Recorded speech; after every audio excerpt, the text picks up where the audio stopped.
पूर्व काले सर्व जरत पुराण नवकेवला समानाधिकरणेन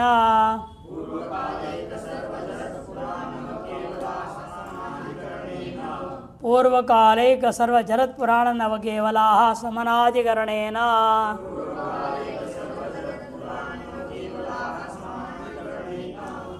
केवला तक प्रथमा का बहुवचन है, समानाधिकरणेन तृतीया का एक वचन दो पद है।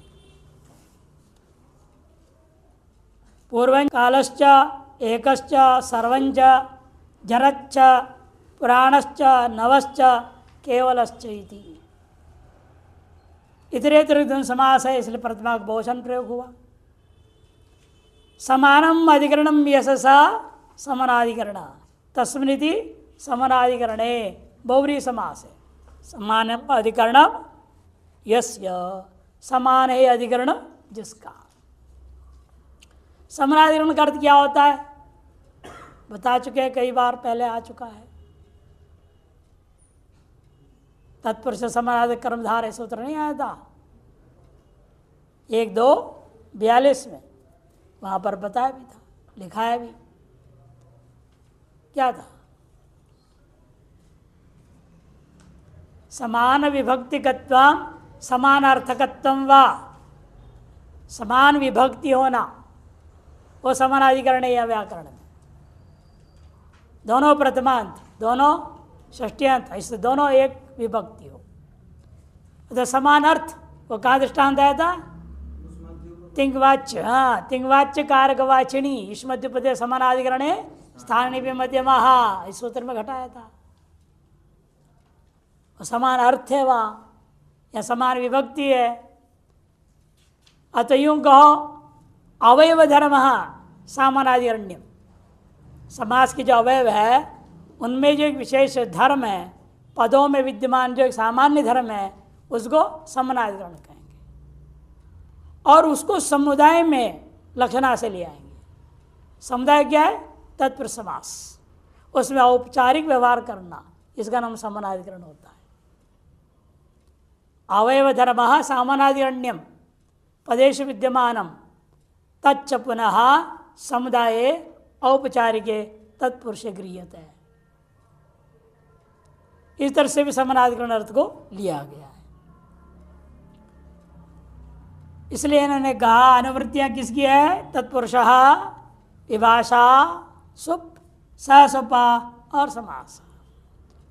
पूर्व काल एक, सर्व, जरत, पुराण, नव और केवल इत्येते सुबंधः, ये जो सुबंध है इनका समानाधिकरणेन सुबंधेन सह विभाषा समस्यते। समानाधिकरण भूता सुबंध के साथ में विकल्प से समास होगा और समास का नाम तत्पुरुषश्च समासो भवति, तत्पुरुष समास नाम पड़ेगा। उदाहरण स्नातश्च अनुभुक्तश्च इति स्नातानुभुक्तः, स्नातश्च अनुभुक्तश्च, स्नान किया और भोजन करके सो गया, भोजन करे और करेगा कि सोएगा। स्नातश्च तत्पश्चात भुक्तश्च अनुभुक्तश्च इति स्नातानुभुक्तः। नीचे दिया भी यह सूत्र विशेषणम विशेषण बहुलम से होने वाले कर्मधार समझ का अपवाद है। क्यों अपवाद करना पड़ रहा है? स्वर विशेष को उत्पन्न करने के लिए जरूरत पड़ता है। ऐसे करने से स्वर में फर्क पड़ता है। वहां स्वर तत्पुरुष समास सामान्य उत्तर पद प्रदान होकर के होगा स्वर, यहाँ समास से स्वर भी लागू हो गया। ये सब विशेष कृष्ट समीकृताम, कृष्टंच पुनस्तत् समीकृतंच इति कृष्ट समीकृताम। पहले चिमिन को जोत दिया, कृष्ट मैंने आकृष्ट, खींच दी, मिट्टी को उखाड़ दी, जोताई करना। फिर पाठा लगाकर इसको बराबर कर दी। बीज छिड़क देते हैं, गेहूँ वगैरह कैसे करते हैं ना, और फिर उसको पाठा लगाकर बंद बराबर कर दें। समीकृतम, असमम समम क्रियते इति समीकृतम। असम था, जो जुताई किया तो क्या हुआ, असम हो गया, उसको सम कर दिया। कृष्टंच तत् समीकृतं चैति कृष्ट समीकृतम ये बनेगा। और एकश्च सौ वैद्यश्च, एकश्च सौ वैद्यश्चैति एक वैद्य, एकाच सौ भिक्षा चैति एक भिक्षा। पुंबत भाव हो गया, पुंबत समनाधिकरण, पुंबत कर्मधार है, समनाधिकरण जाति है यो सूत्र है ना। समनाधिकरण समास में भी जाति प्रत्यय पर में रहते हुए भी पुंबत भाव कर देता है। स्त्रिया पुंबत उसका अनुंग समनाधिकरण अपूर्ण प्रियादिशु उसे भी कर सकता है, लेकिन वो तो सामान्य समनाधिकरण के तो कर्मधारय समास के लिए विशेष है ना, इसलिए इसको ले लेंगे। और पूर्व शब्द का क्या समय, इसका सर्वनाम संज्ञा भी होता है ना, एक शब्द का भी सर्वनाम संज्ञा है। और भाष्यकार का वचन है, नहीं भाष्यकार वार्तिक जैसा है, भाष्य वचन है वो केवल। हाँ, सर्वनामना वृत्ति मात्र पुंबत भाव यह आया। सर्वनामवाचकों का पुंबत भाव होता है वृत्ति मात्र, चाहे वो समास हो, चाहे तदित हो, चाहे कृदंत हो, कोई पांचों वृत्ति में से कोई भी वृत्ति उससे भी हो सकता है। तो पुंबत भाव हो जाने से एकाक हो गया एक, और भिक्षा शब्द है स्त्रीलिंग वाला है, एक भिक्षा।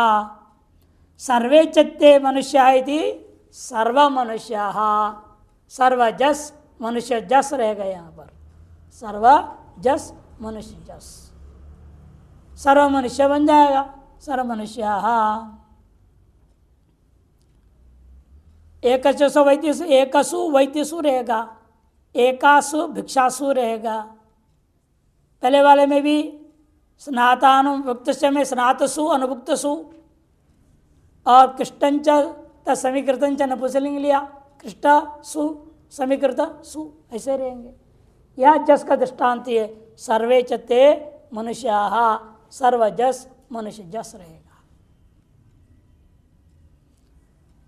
सर्वदेवाः, सर्वे चते देवाश्च इति सर्वदेवाः, सर्वजस देव जस रहेगा। वर्तमान सूत्र से समास हो गया, समास होने से क्या हो गया, प्रातिपदिक संज्ञा शुभ लोग, वह सब प्रक्रिया वही रहेगा। और सूत्र में प्रतिबंध कौन था, पूर्वकाल इत्यादि था, इसीलिए पूर्वकाल इत्यादियों को हम क्या करेंगे, उपसर्ग संज्ञा समास में, इसलिए यहाँ पर उपसर्ग संज्ञा किसका हो जाएगा, सर्वा का प्राक प्रयोग हो गया, ये मुख्य है।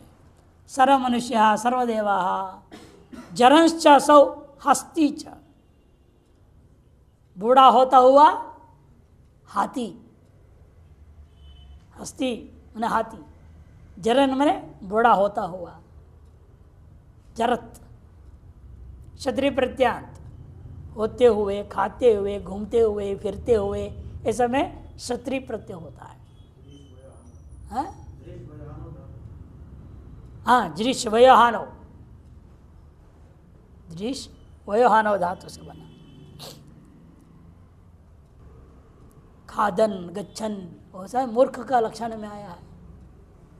मूर्ख का लक्षण जानते हैं, फिर ये लक्षण जानना चाहिए। मूर्ख है नहीं कैसे तय करोगे, नहीं कालिदास का है मूर्ख का, जानते हैं ना, याद है नहीं है? उससे पहले शुरू में क्या है, गतम न शोचामि कृतन न मन्ये, खादन न गच्छामि हसन न जल्पे, द्वाभ्याम तृतीयो न भवामि राजन, कथम मूर्ख भवामि राजन। कहानी ऐसा है, एक बार महाराजा भोज, जिसके दरबार में कालिदास जी थे, और वो एक बार रानी के महल में जाना चाह रहे थे, थोड़ा दूर में था। रास्ते में एक घर से आवाज़ आया, लड़ाई झगड़ा हो रहे का, मियाँ बीबी लड़ रहे थे। राजा ने देखा, ये किसका, देखा मंत्री का घर है, सर मंत्री और क्या बात हो रही है, कान ला करके सुनने लगे। उधर महारानी ऊपर बाल सुखा रही थी धूप में, उसने देख लिया महाराजा क्या कर रही है। दो का बात को बीच में छिपके सुनना मूर्ख का लक्षण है। राजा सुन लिया, उसके बाद में चला गया। राजा वहां जैसे रानी के पास पहुंचा, रानी बोली आइए मूर्ख सम्राट पधारिए। नहीं, ये क्या हो गया आज इसको, रानी को क्या हो गया, ऐसी क्यों बोल रही है। तो फिर वो क्या कहे, लेकिन रानी से चुपचाप रहा, वहाँ बैठा 2 मिनट और सीधा चल गया। राज दरबार पे बैठ गया। जब लोग आने लगे, जो भी आवे मंत्री वगैरह, आओ मूर्ख राज, आओ मूर्ख, आओ, सबको मूर्ख बोलने लगा। अंत में कवि कालिदास जी पहुंचे, उनको भी कहा मूर्ख कविराज पधारो, आसन ग्रहण करो। उन्होंने आंख बंद करके देखा क्या हो गया राजा को, ऐसे क्यों बोल रहा है। उसको पूरा सीनरी दिखाई दे, सिद्धि थी उनके पास काली की कृपा से, देख लिया पूरे, हो ये घटना है। उनको कैसे कहा जाए कि महारानी तुमसे ज़्यादा बुद्धिमती थी, वो जानी थी लक्षण को जो तुम नहीं जानते। इसे उन्होंने सुनाया मूर्ख किसको कहते। लास्ट में उनका लक्षण रख दिया जो राजा में घटता है। द्वाभ्याम तृतीयो पहला शुरू करता है, गतम न शोचामि, बीते हुए पर मैं शोक नहीं करता हूँ, बीते हुए से मैं सीखता हूँ। Learn from the past, never repent on the past. बीत गया सो बीत गया, रोने से क्या फायदा है, गया गया जाने दो, लेकिन उसे सीखो क्या बिगड़ा क्या हुआ। गतम न शोचामि कृतं न मन्ये, मैंने ये किया मैंने वो किया, इस पर अपनी पढ़ाई करते रहता है, अपनी प्रशंसा, ये मूर्ख का लक्षण है। आप काम अच्छा करो, दुनिया आपकी प्रशंसा करनी चाहिए। आप अपनी प्रशंसा करो, कौन सी बड़ी बात, मैंने ये किया मैंने वो किया। आज का सब मंत्री संतरी यही हालत हो रखा है, करते कुछ है ही नहीं, झूठी प्रचार करते हैं, ये सब मूर्ख का लक्षण है।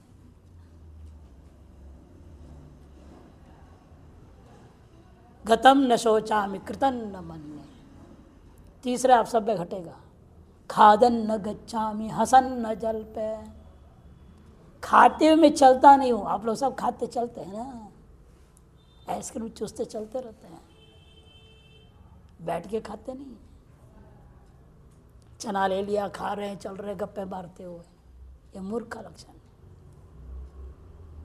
खाते हुए नहीं चलना, खादन न गच्छामि हसन न जल्पे, बिना हंसाए फालतू के पीछे हंसते रहना, ये मूर्ख का लक्षण है।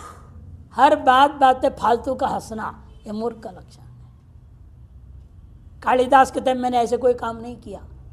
गतम न शोचामि कृतं न मन्ये, खादन न गच्छामि हसन न जल्पे, द्वाभ्याम तृतीयो न भवामि राजन। दो कोई बात कर रहे हैं तो बीच में घुस जाना या चुपचाप छुप करके सुनना, ये मूर्ख का लक्षण है। सीधा अनुमति लो, घुसो सामने, आप क्या जो चर्चा कर रहे हैं क्या हम भाग ले सकते हैं, सीधा बोलो, अनुमति लेके बोलना, ये बुद्धिमान है। जो अनुमति लिए भी ना पक पक पक क्या हो रहा है कुछ जानता है ही नहीं, बीच में घुस गया, बड़ बड़ बड़ करने लग गया, ये मूर्ख का लक्षण है। छिप के सुनना मूर्ख का लक्षण है। इसे कहते हे राजन, मैंने पांचों में से कोई काम नहीं किया, आपने मुझे मूर्ख क्यों कहा। कथम अहम मूर्ख भवामि राजन। तब राजा ने कहा भाई हाँ, हमको जो लक्षण मालूम होना था, क्यों रानी ने मेरे को कहा, मुझे समझ में आ गया। ये क्षत्रिय प्रत्यान जरन पर याद आ गया। जरन हस्ती, बूढ़ा होता हुआ, खाता हुआ, जाता हुआ, हंसता हुआ, खादन हसन था ना उसमें, क्षत्रिय प्रत्यान। द्वाभ्याम तृतीयो न भवामि राजन, कथम महामूर्खः भवामि राजन। कालिदास की शैली गजब है, उपमा कालिदास से कहा गया है। उपमा समझते हो ना, खाने वाले उपमा नहीं है। तुलनात्मक कथन करने में कालिदास के परस दुनिया में आज तो कोई दूसरा हुआ ही नहीं। ऐसी ऐसी कल्पना की है उसने उपमाओं का। राजा आ रहे हैं, रघुवंश में लिखते हैं, वशिष्ठ की ओर जा रहे हैं, पुत्र नहीं हो रहा है। राजा दिलीप अपनी पति सुदक्षिणा लेकर जा रहे हैं। जंगल कैसे राजा का स्वागत कर रहे हैं वो वर्णन देख लो। पेड़ अपने आप फूलों से लद के झुक रहे हैं, प्रणाम कर रहे हैं राजा को। पक्षियां यूं उड़ रहे हैं मानो जगह जगह तोरण लग गया। पक्षियां यूं होते हैं ना, चलते हैं, उसको कल्पना के तोरण होता है ना। राजा के आगमन पर जंगल में पक्षियां उड़ने लगे इस तरीके से कि मानो हर 10 कदम पे एक तोरण लगा हुआ है। ऐसे ऐसे लिखते हैं, जब मैं हिंदी में अनुवाद कर रहा हूँ, संस्कृत में लिखे। उपमा की कल्पना उनके है। खैर, जरंस हस्ती पर लौटो। जरंस चासो हस्ती चैती जरधस्ती। जरधस्ती कैसे हो गया? जयो हन्य तरस्याम, हकार को हो गया धकार। जरद के तकार को जलाम जशोम दे द हो गया जरद, जरद हो गया।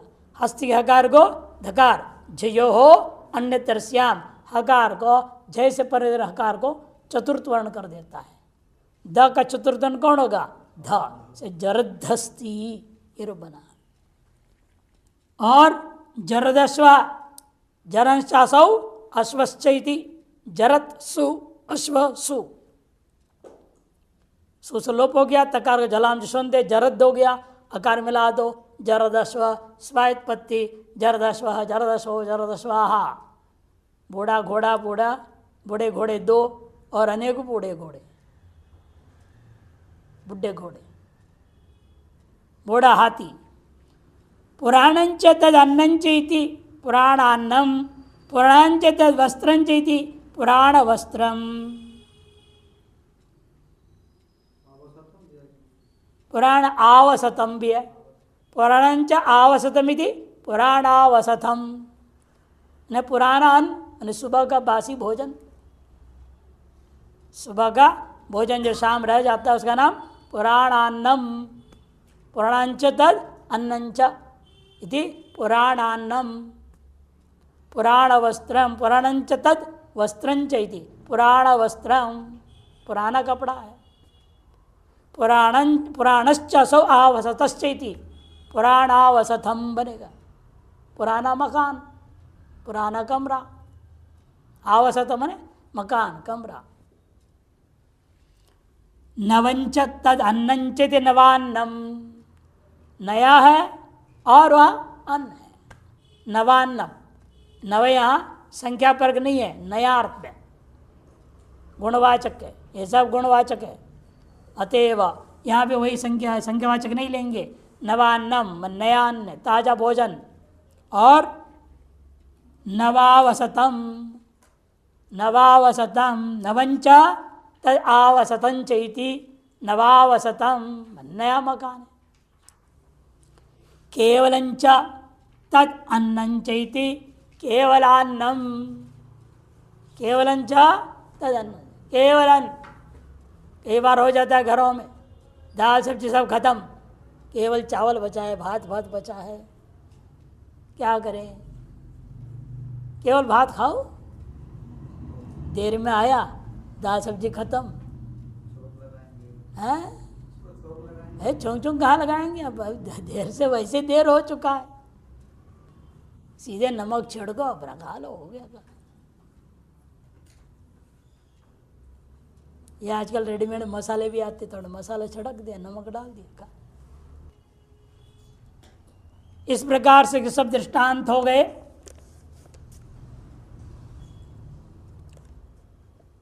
सप्तमी समास के बाद दोबारा या कर्मधारय समास के अपवाद सूत्रों को ला रहे हैं ना।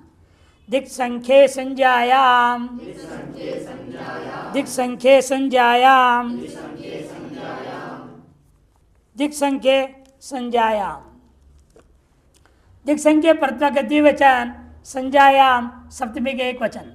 दिक् च संख्या चैति दिक् संख्ये इतर समास है, प्रथमा का द्विवचन इसलिए दिक् च संख्या च इति दिक् संख्ये।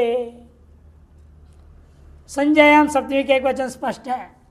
पुरुष से समनाधिकरण गणवृत्ति तत्पुरुष सुप सपा समास का अधिकार है। दिग्वाचिन संख्यावाचिन सुबंधा समनाधिकरण समर्थन समन्तेन सह संज्ञायाम विषय समस्यन्ते। दिग्वाचक शब्द हो या संख्यावाचक शब्द हो, उन पदों का सुबंतों का समनाधिकरण तथा समर सुबंतों के साथ में संज्ञार्थगमान हो तो समस्त पद के द्वारा संज्ञार्थगमान हो तो समास होता है। और समास का नाम तत्पुरुष समासो भवति, तत्पुरुष समास हो जाए। पूर्वाच सौ इषु कामशमी इति पूर्वेशु कामशमी। दिग्वाचक शब्द है पूर्वा, पूर्व शब्द क्या है? दिग्वाचक है। पूर्वाच असौ इषु कामशमी च इति पूर्वेशु कामशमी। इसका अपना कोई अर्थ नहीं है, नाम है, रूढ़ है। किसी गांव का किसी जमाने में नाम था पूर्वेशु कामशमी। एवं एक और दे रहे हैं, अपरेशु कामशमी। अपराच सौ इषु कामशमी चैति अपरेशु कामशमी। यहाँ पर क्या विशेष हो रखा है? समास में आद गुण हो गया। पूर्व इषु है ना, पूर्वेशु, अपरा इषु, अपरेशु। पहले इन सब जगह में पुंबत भाव करना है। पूर्वा को पूर्वा, अपरा को अपरा, पुंबत भाव कर लेंगे।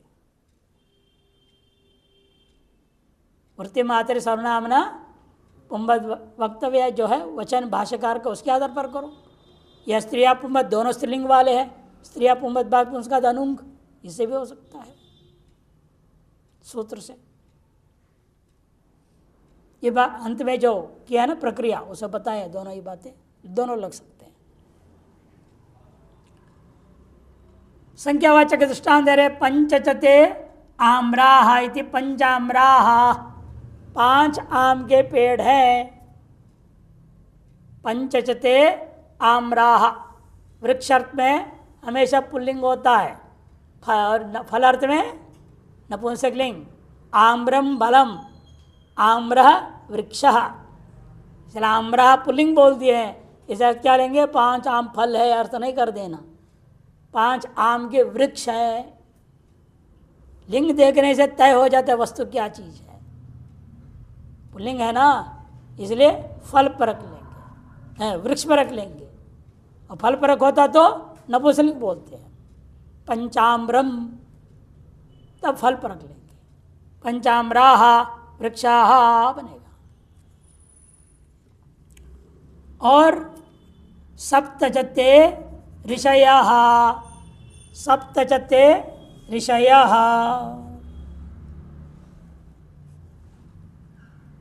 7 संख्या वाले, 7 संख्या। और वे कौन है 7 संख्या वाले? ऋषि लोग। सप्त ऋषयः, यहाँ भी आद गुणा, सप्त ऋषि है, सप्त ऋषि, आद गुण हो गया। गुण कैसे हो गया? उरण रपर लगेगा, तभी तो अगुण हुआ। अ जो अण है वह रपर होकर प्रवृत्त हुआ, अर हो गया। सप्तर्षि, बहुवचन जस लाओ, सप्तर्षयः। ह्रस्विकारांतों के बहुवचन में क्या बनता है? हरि हरि हरयः, ऋषि ऋषि ऋषयः। समुदाय पर रख लेंगे, एक वचन में मिलेगा सप्तर्षि, समुदाय है। संख्या को महत्व देंगे, 7 अंक से बहुत हो जाता है, तब सप्तर्षयः बहुवचन हो जाएगा। संख्या प्रधान हो जाएगा तो बहुवचन, समुदाय प्रधान तो करोगे तो एक वचन होगा। ये नियम है। यह देखो सूत्र दिया है जो हमने कहा था, पुंबत कर्मधार्य, नीचे दिया है देखो, पुंबत कर्मधार्य जातीय देशीय वो सूत्र है ना, वो सूत्र दिया पुंबद भाव करने। तो वृत्ति मात्र सर्वनाम पुंबद भाव वो भी भाष्यकार वचन भी किया जा सकता है। और जन समनाधिकरण स्त्रीलिंग है वहाँ पर वो भी हो सकता है, स्त्रियाँ पुंबद भाष उसका धनुंग ये होना चाहिए।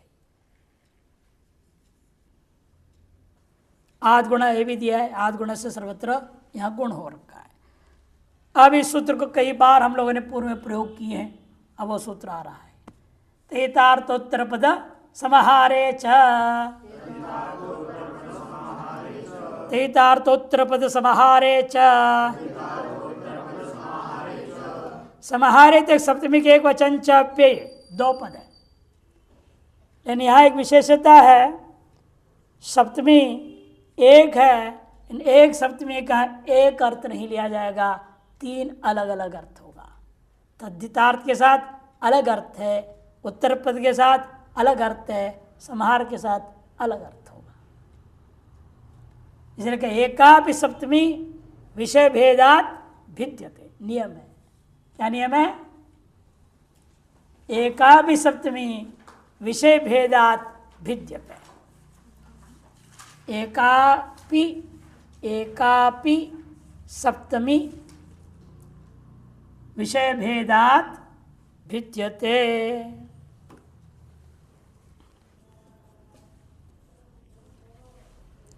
एकापि सप्तमी विषय भेदात भिद्यते। जैसे यहां पर क्या है, तदित तीन बात है ना, यहाँ तदितार्थ उत्तर पद और समाहार, तदितार्थ उत्तर पद समाहारे। यहाँ पर विषय सप्तमी, इस अर्थ में लेंगे ना विषय सप्तमी, यहाँ पर औपश्लेषिक पर सप्तमी, यहाँ भी विषय ही होगा। तदितार्थ विषय, इन तीनों के से पहले समास करेंगे और समाहार द्वंद समास हो गया, इसलिए एक वचन, तीन है ना तो भी एक वचन हुआ समाहार द्वंद समास होने से। तदितार्थोत्तर समाहारे सप्तमी एक वचन चव्य है। तदितार्थोत्तर तदितस्य अर्थ, पहले समास करो, तदितस्य अर्थ इति तदितार्थः, षष्ठी तब समास, फिर तदितार्थश्च उत्तरपदञ्च समाहारश्च इति तदितार्थ समाहारम बनेगा, तस्मिन् सप्तमी आ गया। तदितार्थोत्तरपद समाहारे, समाहारो द्वंद्वः, समाहार द्वंद्व समास कर दिया गया है। अनुवृत्ति आ रही है अधिक संख्या का, समनाधिकरणेन का, और अधिकार है तत्पुरुष विभाषा शुभ सह सुपाय एवं समासः। तदितार्थे तद्धितोत्पत्ति विषय, देखो आ गया ना, तद्धितोत्तरपत्ति विषय उत्तर पदे च परतः, पर समाहारे च अभिधेये, समाहार रूपी विषय अर्थ।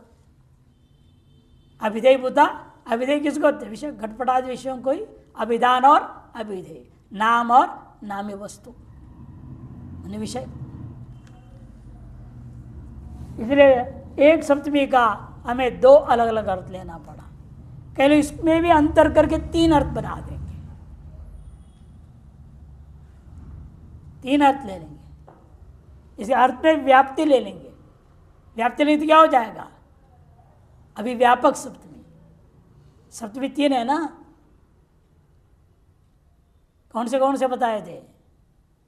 औपश्लेषिक विषय सप्तमी और अभिव्यापक सप्तमी। पर को क्या बोलते हैं? औपश्लेषिक भी कहते हैं पर को, और इसको अभिव्यापक भी लिए हैं लोगों ने।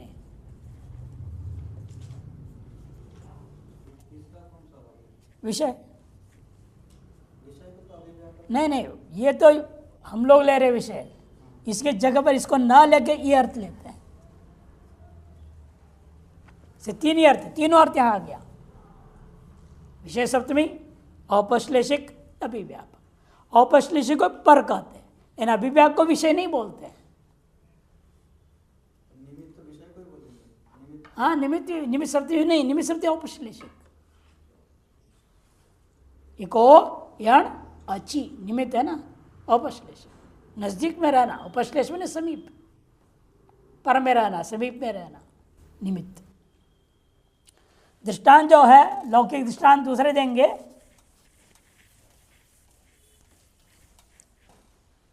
जैसे सर्वस्मिन्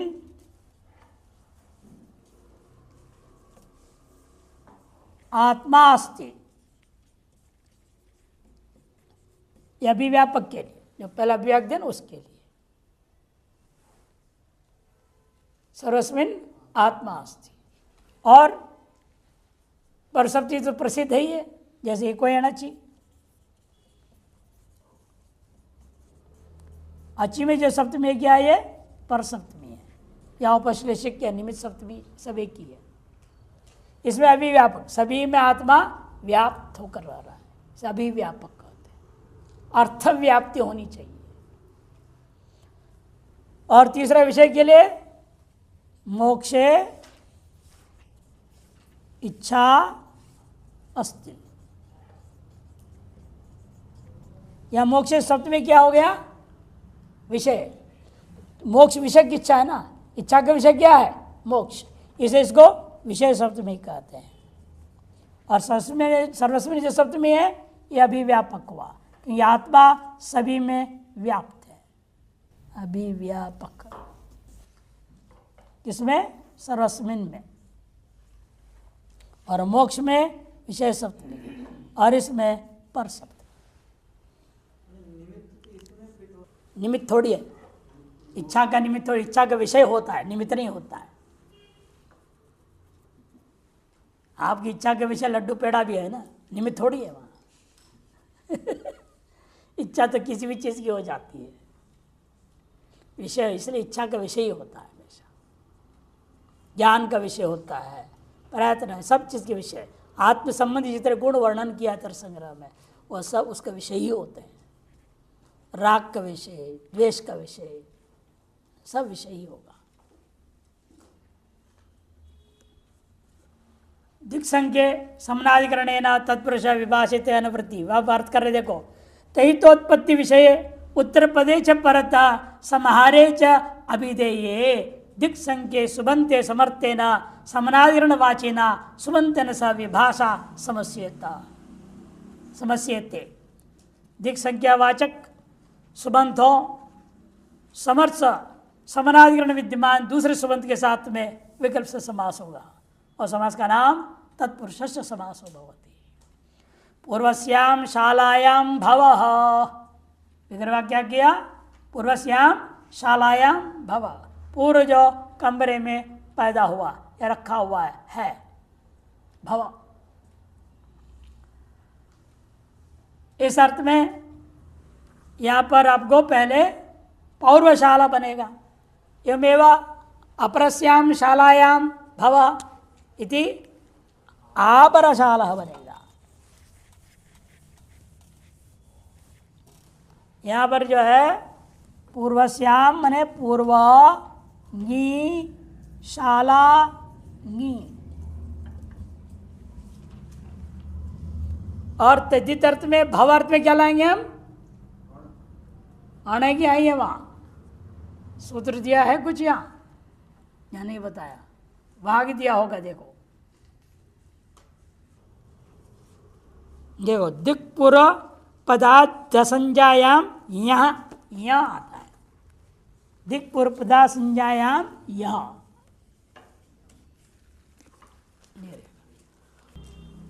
तत्र भव तैता प्रत्ययति, तैते समाज से वृद्धि हो जाएगा, इससे सकार का लोप हो जाएगा। तो दिया सर्वनामनो वृत्ति मात्रे पुंबद भाव, भाष्य वचन है सर्वनामनो वृत्ति मात्रे पुंबद भाव, इसे पीछे दिया हुआ है, वह देख लेना वहाँ विस्तार रूपेण। यह है, यह का क्या बचेगा, अब गी लोप हो गया, पूर्वा थी, पूर्वाशाला की यह कहा है पूर्वा के पुम्मत बा हो गया, पूर्वा बन गया ये सर्वनाम वृत्ति मात्रे पुम्मत भाव से कर लो चाहे सूत्र से करो, किससे भी करो, पूर्वा का पूर्व हो गया। और यहाँ शाला है और यहाँ का अ बचा है। इत होने से तथिते शोचाम आधे है वृद्धि हो जाता है। पूक हो गया पौर्व शाला और रहेगा। इस आकार का यस्येति च से लोप हो जाएगा, मिला करके रूप बनेगा पौर्व शाला, पौर्वशाला। एवमेव अपरस्याम शालायाम भवा कह दो तो आपरशाला वृद्धि होकर के बनेगा। एक और दृष्टांत संख्या के लिए दे रहे, देखो तैतार्थ में पंचानाम नापितानाम अपत्यम, पंचानाम नापितानाम अपत्यमिति पांच नापिति ही, पांच नापिति ही। नापित किसको कहते हैं? कुछ दिन पहले भी आया था, हाँ नाई,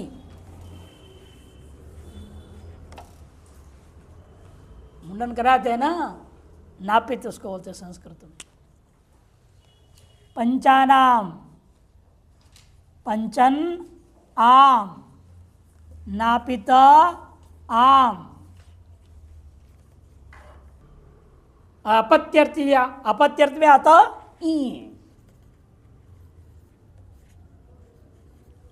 ई हो गया, ई का बच गई, इसलिए क्या बचा यहाँ पंचन नापिता और ई, पंचन नापिता ई हो गया। यहां भी यहां किस संज्ञा हुई है? ई में हलंत्यम से, है ना, कौन करेगा? हलंत्यम। अतएव इस ई की तरफ से आदि वृद्धि पांचन नापिता ई, न लोप का नकार लोप, न लोप प्रातिपदिकांतस्य, पांचन नापिता त क्या कार लोप हो जाएगा, यस्येति च मिला दूंगा पांचन नापिति, स्वायत्पत्ति करूंगा पांचनापिति ही पांचनापिति पांचनापितयः इत्या ह्रस्वेकारांत हरि के समान रूप चलेगा। संख्या के लिए दृष्टांत दिया, ये दोनों तैतार्थ का दृष्टांत हो गया। और दे रहे हैं एक और, पंचसु कपालेषु संस्कृतः, 5 कपालों में संस्कारित किया गया, पकाया गया, 5 कपालों में पकाया गया। जैसे आपने दोना देखा ना, दोना आजकल आते हैं कागज के सब आते हैं, मिट्टी का बनता था पहले, इतना गोल गोल, कपाल बोलते थे उसको, हिंदी में क्या बोलते हैं? सकोरा, सकोरा बोलते हैं मिट्टी का, जैसे कुल्लड़ होता है वैसे मिट्टी के थोड़ा सा गड्ढा सा हल्का सा चौड़ा, जैसे दोने जैसे ही दिखेंगे, सकोरा, उसको कपाल बोलते हैं संस्कृत में। 5 कपालों पर पकाया गया। वेद में जितने भी यज्ञ होते थे पर पूर्णास आदि का, वहां पर कपालों पर पकाया जाता था। इधर एक पत्थर उधर एक पत्थर रख देंगे, लोहे का सरिया रख देंगे और कपाल को पानी में डुबो के रख देंगे, फिर कपाल को ऊपर रख देंगे, 2 सरिया का बीच में ऐसे सेट, पंच कपाल, अष्ट कपाल, एकाश कपाल, उतने हिसाब से बड़ा चूल्हा बनेगा, लोहे का सरिया बड़े बड़े होंगे, नीचे आग जलाएंगे, ऊपर में रोटी पकाएंगे। और जब वाष्प आता है ना, कपाल जो गीला है गर्म होएगा, वाष्प निकलेगा, उससे पकना चाहिए। या जो तावे में पकाते हैं ना, वैसा नहीं, वो देवताओं को पसंद नहीं, देवताओं को ऐसे पका खिलाना पड़ता है पूर्णाशीष रंग से। पंचेशु पंचसु कपालेषु संस्कृतः, पंचन सु कपाल सु, शब्द का बहुवचन ना, पंचसु कपालेषु शब्द का बहुवचन है, पंचन सु कपाल सु, संस्कृतम भक्षाह सूत्र है, उससे क्या हो गया, आण हो गया। तो पंचन सु कपाल सु अण के आकार है, तहितार्थ पर में दृष्टांत है, सब तहितार्थ पर का दृष्टांत है, उत्तर पद का नहीं। तहितार्थ का इधर है, तजित प्रत्यय लाके दिखाना पड़ता है, इसीलिए वहाँ यह किया था ई किए और अब अण कर रहे हैं। अण के आकार है, इसलिए उसके क्या हो गया, पूर्वत पांच कपाल। लेकिन यहाँ पर क्या होगा, वृद्धि नहीं होगी। क्यों, वो सूत्र दिया है देखो पीछे में, पांच कपाला में लुक करेंगे अभी। अब वो सूत्र आ रहा है पांच कपाला में लुक करने वाला।